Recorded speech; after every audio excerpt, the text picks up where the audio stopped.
Okay, so today is May 4th. May the 4th be with you. Now that I pissed off both Star Wars and Star Trek people, we can start.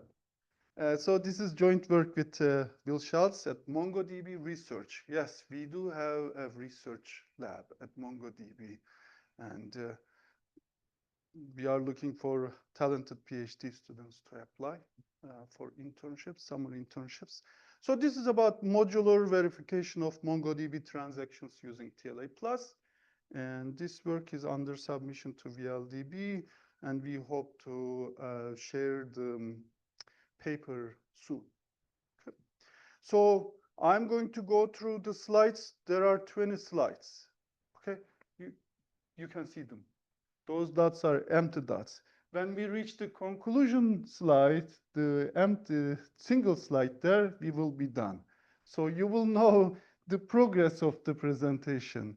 Good thing about using, Emacs, org mode, LaTeX. You can follow the progress up there. So I'm going to talk about MongoDB transactions. I'm going to first give you an overview of what is transactions, what are they used for.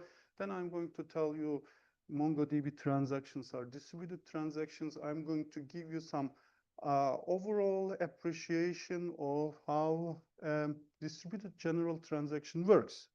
And then I'm going to talk to you about the TLA plus. We developed the spec, the model that we developed for these transactions.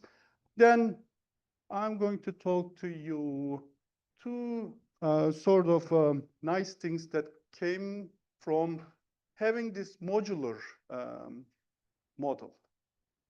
One is model-based verification of the storage module, WarTiger, using test case generation. Most of the talks so far today was about trace validation. This is going the other way, going from the model generating test cases to exercise on the implementation, because our storage is a single node storage, which this is possible to do.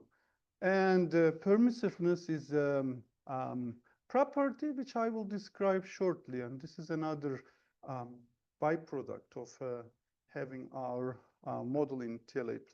Okay, good. So let's carry on. Transactions, what are transactions? Transactions is basically a group of operations, okay? Your database would have operations like write this to this key, read this key, etc.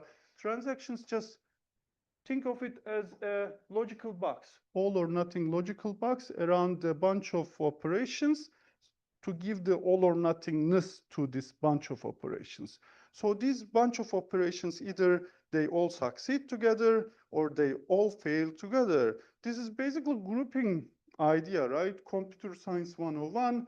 It helps us handle complexity. If you look at Jim Gray's book from 1992, he's basically saying transactions is it's basically his long game for attacking distributed systems. He says, even in single node, concurrency is a problem. In distributed systems, it's going to be even more of a problem. So we need support. And if we have this group of things, that would make reasoning about concurrency and fault handling much easier, because they will act as a group. You don't have partial problems. So let's say 10 operations in this group. If you didn't have the group, you would have to, after each operation, you would be worried about, oh, what's its interaction with other operations that you didn't group. But if you group them, you will just have to worry about this group's interaction with respect to each other rather than each one. So it's basically a hierarchy idea. It's actually that simple. So transactions give asset. Asset is atomicity, all or nothing. Consistency, don't worry about it. It's application level property that people are vague about. Isolation is the star of the show. We are going to talk about that. And durability is do you persist at this storage? once it's done. So isolation is about this simplifying concurrency. Okay, so you might have heard about these isolation levels: read committed, snapshot isolation, which is the most popular isolation level, and serializability, which the academia loves. And these offer increasing protections against concurrency anomalies. Okay, see, the first slide is done. Now we went to the second slide. So MongoDB transactions.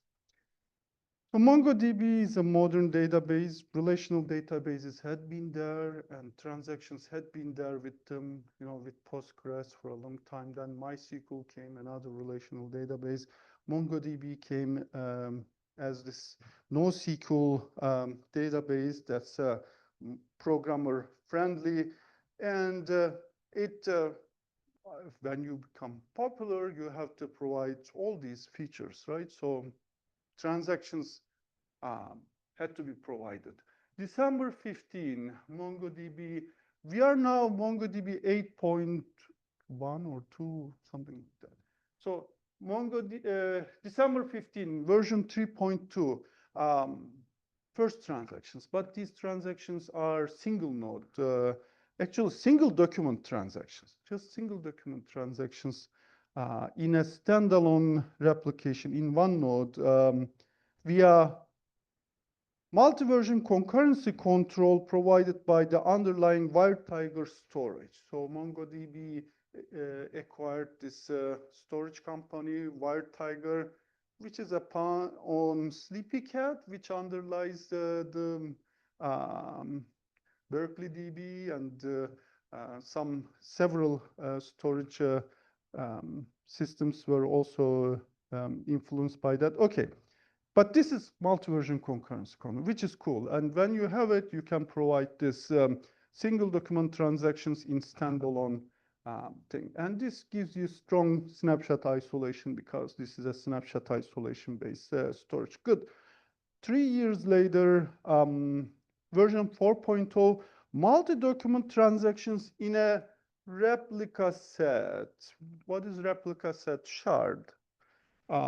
You have heard Raft mentioned several times today. Replica set is a Raft group, a primary and secondaries. And this builds on the WireTiger single node transactions. The primary does everything first, and then commit time, it replicates these effects to the secondaries and then commits. So that's the idea. That's not too hard. Going from single replica set to multi-replica set is harder, actually. Now you deal with distributed transactions. Okay, this came version 4.2, August 19, distributed multi-doc transactions across shard. This is more general. Your driver connects to a router, transaction router figures out which shard does this particular operation. Remember, transaction is a group of operation executed and executes them interactively. At commit time, it tells one of the shards, become the coordinator for this because we need durability about the state of the transaction for recoverability, and then two-phase commit, it's done. So I'm going to tell you how this is done. Okay. Oh, why do I have this open? Okay, so we have this layered implementation of transactions, replica set transactions, think Raft group. All transactions are first performed on the primary using the underlying WireTiger transaction workflow. Before commit of transaction, all transaction updates are Raft replicated with secondaries using the assigned timestamp. So MongoDB provides you tunable consistency. For snapshot isolation, you need the read concern set to snapshot, write concern set to majority. Okay, if you set read, another popular thing for read concern is majority. The difference between majority and snapshot is Majority looks at something that's majority replicated, whereas snapshot you do with time. At that time, give me this. So you could have consistency across keys, not just what is the latest one written available. That would be similar to read consistency. In fact, later I'm going to show you a trace where you would see snapshot isolation violated if the read concern is set to majority, because it won't be reading from a consistent snapshot. It would be reading the keys as they are majority replicated. There is some technical detail about the snapshot being a unyielding read from the underlying storage, etc., but let's not go to too much detail. Okay. Now, distributed transactions. Okay, this is built on top of replica set transactions, which is built on top of wire tiger transactions. And your application driver connects to a query router, transaction router. It sets a read TS, sends it to the shards. Your operations come. It just routes to the knows where are these keys, which shard replica set is this keys, sends them, executes them, get results, etc. And when you tell it to commit, it tells one of the shards to become the coordinator for this transaction and commit it. So when, as the router sends these interactive operations to the shards, if the shard detects a conflict, which is a write-write conflict, that's a no-no for snapshot ISO. I'll also read committed because it leads to lost updates. The transaction would be aborted. Then it tells to the MongoOS, which is the transaction router, and the transaction router says to the client, it's aborted. Good, because nothing has been written yet, so everything is, we were writing this on a scrap board, and then we can forget everything and we can go. But what if everything works? What if everything works? There was no conflict, and the application said, or the user said that we are committing this. The commit gets more involved. The MongoOS driver is not durable, it's not replicated, so it tells one of the shards, the first shard that we did a write to become the coordinator for this transaction. The coordinator does this 2PC dance and then responds back to the client. So what is this 2PC dance? Coordinator sends prepare to all participant shards. Each participant, the primary at each shard, computes a prepare timestamp, and the primary also rough replicates this prepare entry to the secondaries in its respective shard. The coordinator receives this max prepare times, these prepare timestamps, and selects the maximum of these as the commit timestamp, and it sends a commit message to all the participants. Participants replicate, rough replicate this commit message and the commit oplog entry as well. And then coordinator waits to hear acknowledgement from all of this, and then sends to the client that this is the transaction is finished. It's involved. Distributed transactions are involved.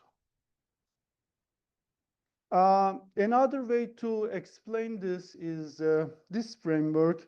Each transaction does these things. You execute stuff, you validate for concurrency control, you order a transaction with respect to others, and you persist. In MongoDB case, our workflow is we first execute and validate. They overlap.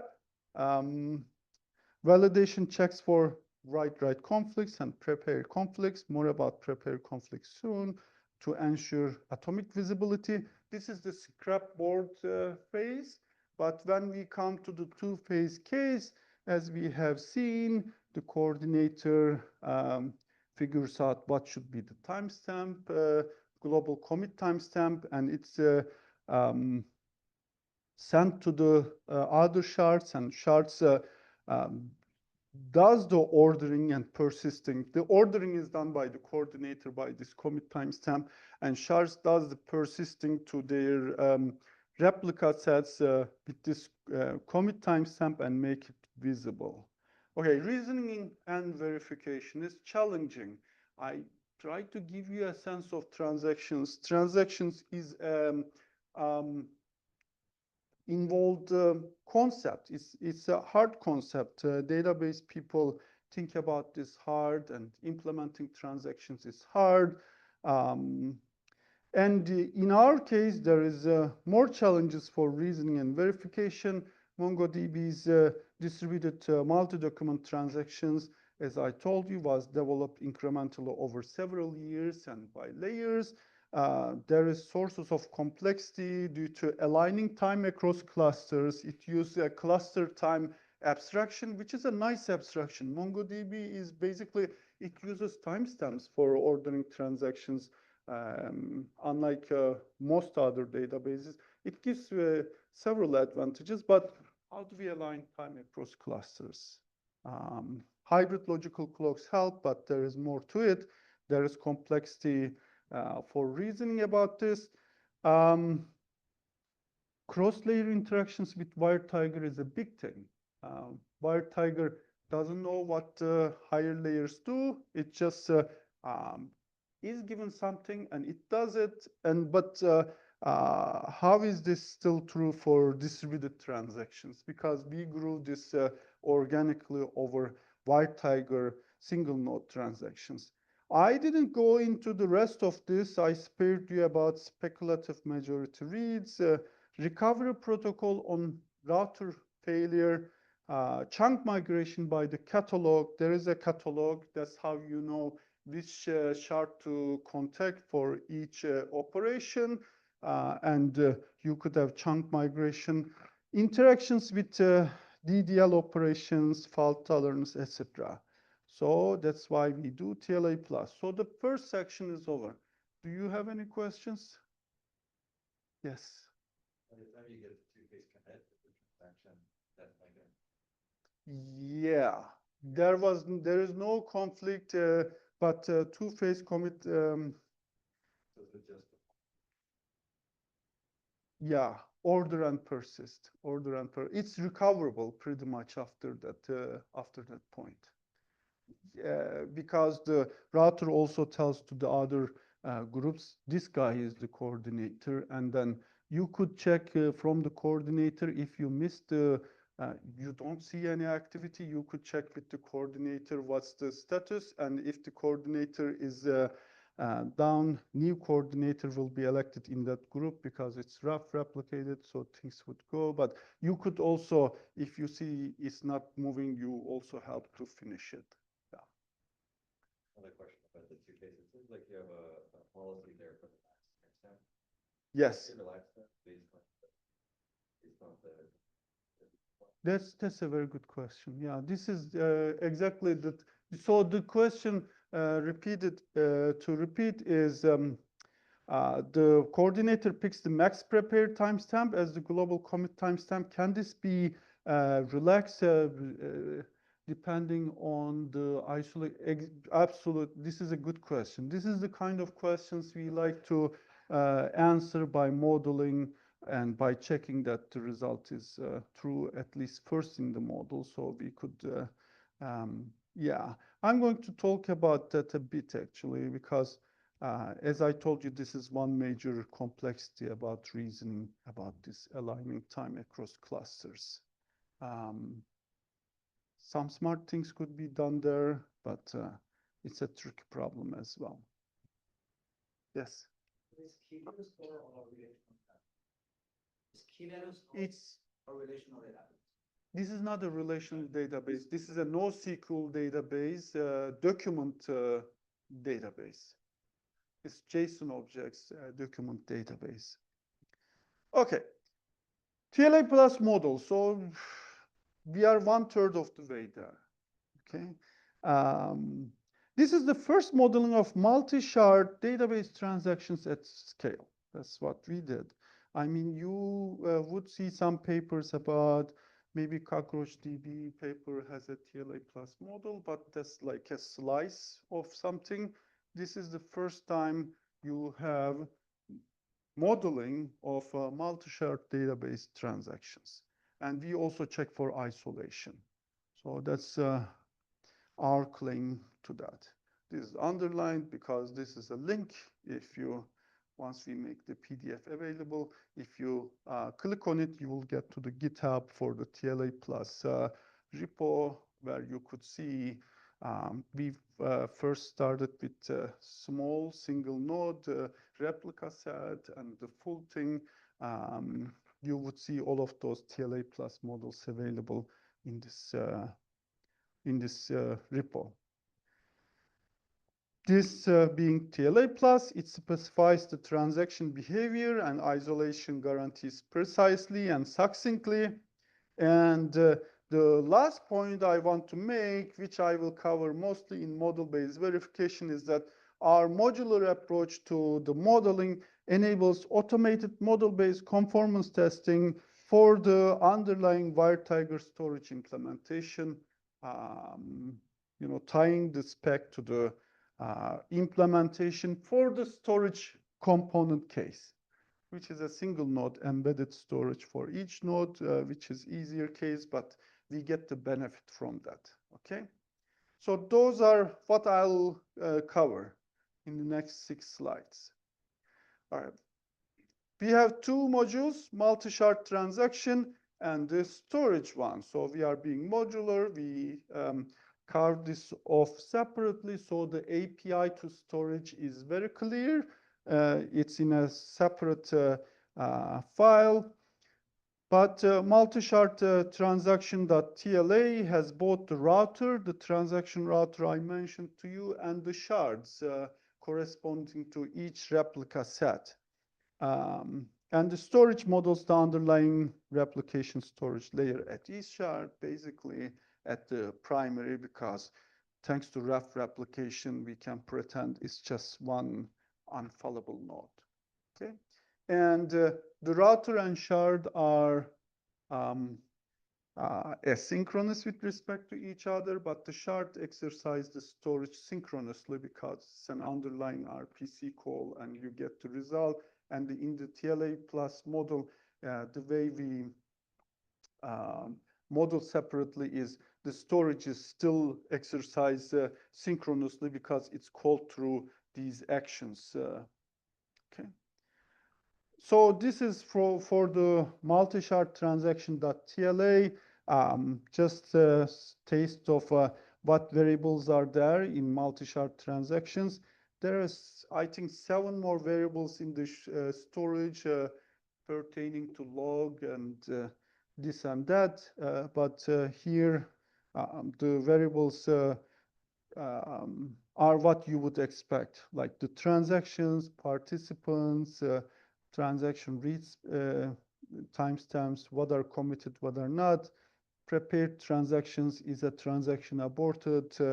There is network modeling. This is message passing through the white box, whiteboard abstraction with the set of messages where you get each shard can get messages addressed to them asynchronously and reply back by putting something into its corresponding box, like message what commit, whiteboard, etc., and so on. Catalog, we are modeling catalog as a static. So feature work is to make catalog also dynamic and exercise the spec with that. Okay. The ops variable, this is important for isolation checking. I'm going to talk to you soon about isolation checking. In fact, that's what I'm going to talk next. Okay. So transactions record operations into this global history variable called ops. This is like auxiliary variable. It's not needed for the model, but it's needed for checking the isolation of these transactions. The principle we use is this state-based isolation checker that comes from the POTC 2017 paper by Natasha Crooks and et al. this is, you should read this paper. It's on my blog, obviously. I like this paper. For transactions, everybody cites the, what is it, Adya's thesis. It's operational description. You guys won't like it. You know, we guys are formal method guys. We like state-based invariant things, but it's basically operational reasoning. That's what we tell our students. Don't do operational reasoning, but it's operational. Transactions, isolations were defined operationally. In fact, like the Jim Gray paper in '98 says that, you know, the ANSI transaction specification sucks. It's operational, but the paper also commits the mistake of being operational. It says, okay, log-based, because log-based, see their snapshot isolation descriptions, but it's also reasons operationally. And it assumes that all the transactions are log-based. What this paper does is, it says that let's come up with state-centric, seeing is believing, client-centric, state-centric definition of database isolation. It's very important paper. I mean, after the fact, it's a simple thing, but nobody had done what they did before. So I like that. It makes reasoning about isolation using invariance possible. And for example, for snapshot isolation, the commit test is that there should be a state where all the reads for this bunch of operations grouping this transaction are done from that from that state, not a fractured one from this, one from this. No, just single state where all your reads are done, and all these operations, when they commit, there is no write-write conflict, no conflict between my commit time and start time. In a snapshot isolation, you have two times, start and end. In serializable, it compresses them into one. That's the difference between snapshot and serializability. And this observation also was made to implement serializability on top of snapshot isolation for Postgres, but it's not popular because of performance reasons. And as I told you, snapshot isolation is the popular approach. So luckily for our case, Tim Stouthouse, in his master's thesis, I think, took Crook's formalization. Since it's state-centric, it was possible for him to write the TLA plus library for this, and we just use his TLA plus library to check our transactions isolation. It can check snapshot isolation, read committed, etc. Because we log everything to the op, and we give the library the op and say that, are these things transactions satisfy snapshot isolation, read committed, etc. Okay, so remember I told you about read concern, snapshot isolation, write concern, majority needed for snapshot isolation, and bad things happen if you use read concern majority instead of read concern snapshot isolation. For the read concern level at the replica set. So that bad thing is you have snapshot isolation violated. You have a fractured read. This is from a model that was one of the earlier models I developed for the multi replica set case. It is not the latest that we have available, but I kept this here because it's simple. There are two transactions here. Red transactions are transaction 1. Blue operations belong to transaction 2. Okay? And so router transaction start, T10, router transaction start, T20. Router transaction op, we send it to the router saying that the client sends to the router. For transaction 1, I want to write to key 1 something. And then it also says that for transaction 1, I want to write K2 something, but this is addressed to S2 because K2 is located at shard2, okay? Then the transaction 2 starts. It also sends to the router two things. I want to read from K1, which is at shard1, and I want to read from K2, which is at shard2. Actually, the router knows where the shards keys are, so it's not exactly this, but let's continue. But what happens is that these two shards are contacted. T1 contacts both shards saying that I want to start something. So the read timestamps are established there. T2 contacts S1, and T2 actually reads K1 before the transaction 1 does something. Then the transaction 1 writes both keys in both shards.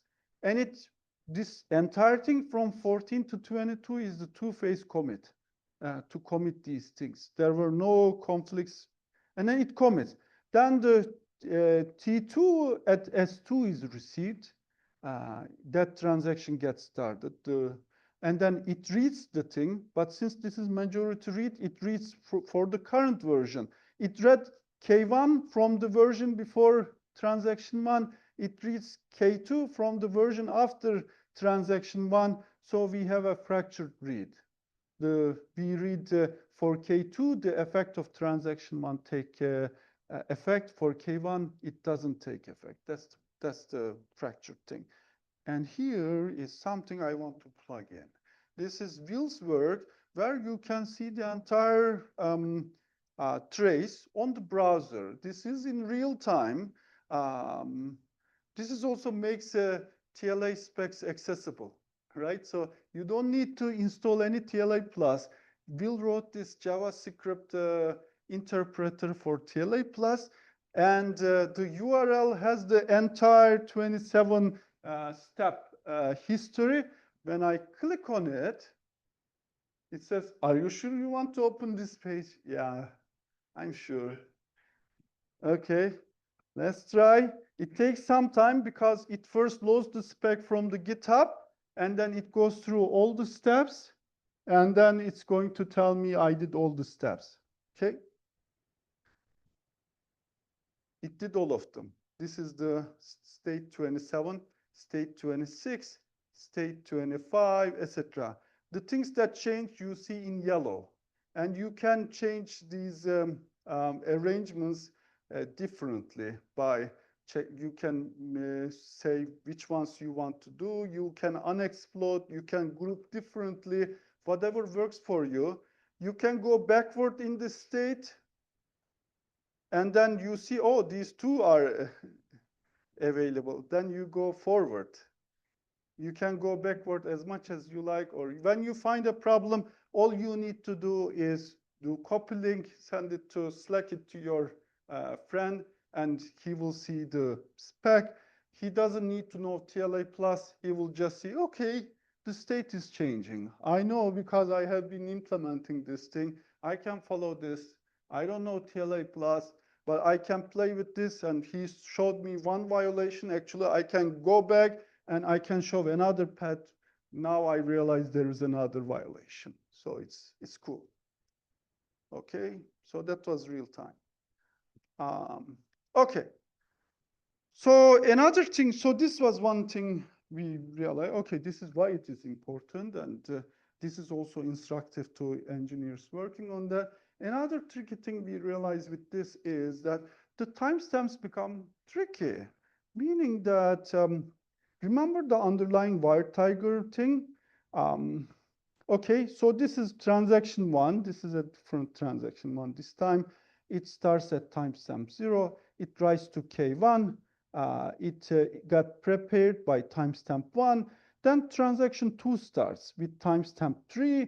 And then transaction 2 wants to read K1. In the underlying storage WireTiger, this transaction 1 is not committed. We could have had this read. So there is nothing preventing this read to happen right after 4, start and read. But then it would read the wrong thing. Because it's possible that the commit will come TS4 because this is a distributed commit. Assume that it reads from another key. So maybe it will say commit at time 6. And in which case it would be okay for this T2 K1 read to happen after the start. It would be okay for it. That would be still snapshot isolation. But there's a gap here. And then it's possible that between the gap, the commit would happen. That's why you should be when you see a prepare, this is what I meant by prepare conflict, you should wait to see it materialize because it can still be after consulting with the coordinator. It can still be materialized before your start time, and then you should have been reading that. This is what we realized when we were developing the model. We checked with the WireTiger guys. We had to do a lot of checking. It's not a simple thing to say. Somebody remembered, yeah, actually we took care of that and this is how it works, but these are not clear. And having the model makes things like this clear and more documentable. Okay, so some stats about model checking on EC2 M6G 2X large machine. For snapshot, as I told you, we just use snapshot isolation invariant thanks to that ops and library for isolation checking. It's 10 minutes with depth 35. Read committed MongoDB also provides read committed transactions which are which provides less guarantees than snapshot isolated, but maybe more performance, and it's still used, and that's also less than 10 minutes. Okay. Okay. So, any questions on this part? We have now 2/3 of the way there, only 1/3 of the way remaining. I'm going to talk to you about model-based verification, how we generate the test cases from the storage spec to exercise WireTiger storage code, real code using these test cases. And then I'm going to talk to you about this weird thing about permissiveness. Yes. I just wanted to ask, so you use model checking, and I wanted to know if there is any restrictions on the number of transactions. There is. As you can see, we just have 2 transactions, 2 keys. These things explode very quickly. These things explode very quickly. But the good news about model checking is that since it's so thorough, it looks at all cases. If there is a bug, we can find it in small instances. But then the guarantee is, again, we do this with small instances. It's possible that with, I don't know, 7 keys for some corner reason, there is another bug hiding there. But this gets us to most, prevalent bugs, yeah. So Murat, I couldn't quite understand in this section, were those issues that you were describing, were those issues in the underlying implementation No, or no. you're just model building? No, those are realizations, are relearnings. When we write for our first models, we also, we make the mistakes, then we learn, we correct the model. The code is fine. We haven't found any problems in the transactions implementations, but as I told you, we still have ways to go with making the catalog dynamic, etc., and look more. And there is also another thing is we could match the code. If we match the code with better granularity, we are more likely to find problems. Yeah, one more question, which is sort of connected to the state space explosion problem. I imagine you only check safety properties, or do you also check liveness properties? That's a good question. And if you do, how do you make the state space finite in the sense that the behavior is finite? We make state space finite with this. Right. Mhm. But sort of, if you want to say now, you have an upper number of operations. Oh, here. yeah. We say that the number of operations you put into a transactions is also limited, like max statements limit. Right. And that sort of then makes liveness Yeah. checking impossible, Yeah. right? Because you won't find those Yeah, yeah, violations. yeah. So I guess the answer is you, for now, only check safety. Yeah. Okay. So may I ask one question? Yeah. So I was curious, so does MongoDB support predicate reads? Mm. So because if that's the case, as far as I know, Natasha's formalism doesn't handle predicate. So predicate reads is a problem for serializability. MongoDB offers a snapshot isolation. MongoDB doesn't offer serializable transactions. MongoDB offers snapshot isolated transactions. And predicate reads come for serializable isolation level. Does it make sense?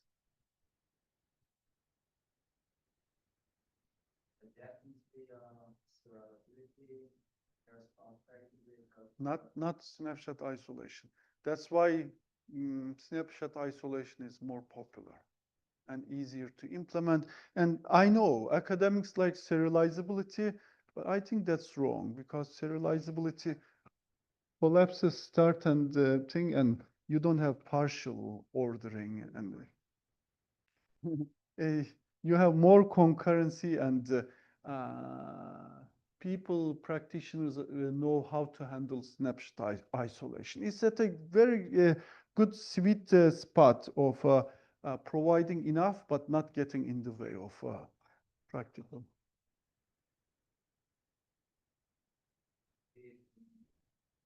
Yeah, so that's the idea of could we have collapsed the two? Then that limits aborts a lot of things, and then people will start complaining, why is my workload aborting now? So, but yeah, if they need to deal with rights queue, they can deal with it by doing things like blocking by select for update equivalent statements. They can say, I think rights queue is basically when you have two keys that are semantically related but not syntactically related, and then for that you can make that relation like savings. Classic examples: checking account, savings account. They are semantically related, not syntactically related, two different entities, but you can say select for update when you are reading to make sure that you make that turn that rights queue into a right conflict and not deal with it. Okay. Okay. So model-based verification. I said that we made this modular, this storage. We took time to make it a separate component. That actually paid off a lot. I credit Will for this. Will really wanted to. I was sloppy with my modeling. Will really was disciplined, and from the beginning he kept saying, I'll make it different. And I was saying, oh, that will take time, but he did it because it's the right thing to do. And then it became more apparent why it's the right thing to do. Later he said, oh, now I can do this test case generation now that the storage is carved up with very nice APIs, I can use TLC traces, the storage API where it is exercised. From those traces, I can generate test cases for the WireTiger. The thing you have so far in this today, you heard a lot of trace validation, not test case generation, because test case generation is harder because the underlying implementation needs to be controllable. But in this case, the WireTiger is a single node. It's embedded storage in each node, and it's very controllable, right? And the API is clear there. It's not distributed. It's controllable, so this works. So the idea, yeah, WireTiger is, maybe this is also a good time to give some things. This multi-shard transaction is like 600 lines, and storage is like 300 lines of TLA plus code. And okay, 300 lines of TLA plus code versus 100,000 lines of C code in the WireTiger implementation. So Will wrote this Python tool.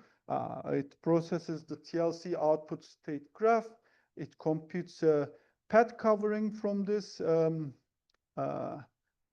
Since this is directed acyclic graph, just a greedy algorithm works for computing the path coverings, translate each path into unit test code that drives the WireTiger API.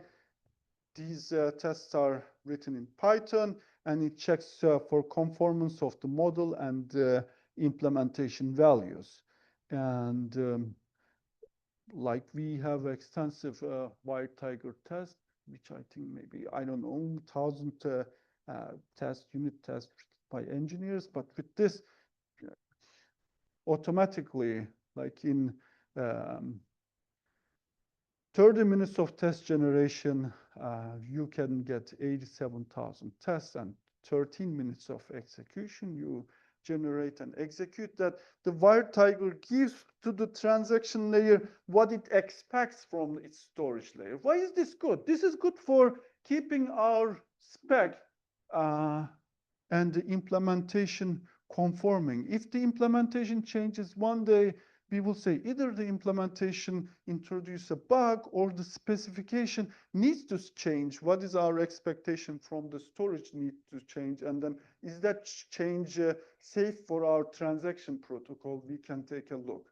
But this is basically all about putting the formal methods in the CI/CD pipeline, which is important. Otherwise, if you do modeling and forget about it, it did not help. It just helped for that day to show that, and at that granularity, things are fine. Okay, we are in the last stretch, permissiveness. What is this permissiveness idea? This is basically the degree of concurrency a transaction protocol allows under a given isolation level. Remember the high-level definitions from Crooks for snapshot isolation? Our snapshot protocol, TLA plus protocol, is accepts 80% of 81% of the behavior, the general behavior that the snapshot isolation abstract commit test allows. Okay, we lose 19%, but maybe that's fine. Okay, so read committed. This is MongoDB default for it. It covers 76% of behavior for the general abstract read committed test, because that test is also a TLA behavior. Our TLA plus spec for read committed is a TLA plus behavior, and then we can see how much of that those behaviors, different cases covered by the abstract, we are able to cover by our TLA plus model, 76%. So we checked for two conflicts, write conflicts, prepare conflicts, as I mentioned to you. If you turn off prepare conflicts, that goes to 79%. That's interesting. We allow more behavior without violating the isolation level. What does this mean? This could mean maybe this could mean that some performance left on the table because our protocol is too restrictive, not permissive enough. So having written the model, this is another thing that occurs to us, is something we can check. The high-level isolation behavior and the behavior from our transaction protocol for that isolation level, do they coincide, or how much we can close that gap, and what are the reasons we cannot close that gap? So in this particular case, if we turn off prepare conflicts, we may have non-repeatable reads, but read committed did not ask for non-repeatable keys. For example, here, transaction one first starts read K2, no value, but it does another read K2. This time it reads a new value. This is not allowed under snapshot isolation, but this is allowed under read commit isolation. But in MongoDB, we don't give you this. If we give you this, does it make transactions more performant? Maybe. We didn't check yet, but this is something promising for checking in general for isolation levels. Okay, my last slide about feature work. We did not do catalog modeling for correctness under chunk migration. We just checked this with a static catalog, but mappings of the keys to the shards may change, and how does that interleave with transactions is a good place to look. So we did modular modeling, but extending this to be multi-grain with respect to certain components is promising approach. We see examples of that. Generating test cases from TLA plus to bridge spec and code, we like to look more into it. And finally, this transaction permissiveness, can we use this to guide protocol optimizations is another thing on our plate. Yeah. Okay, thank you.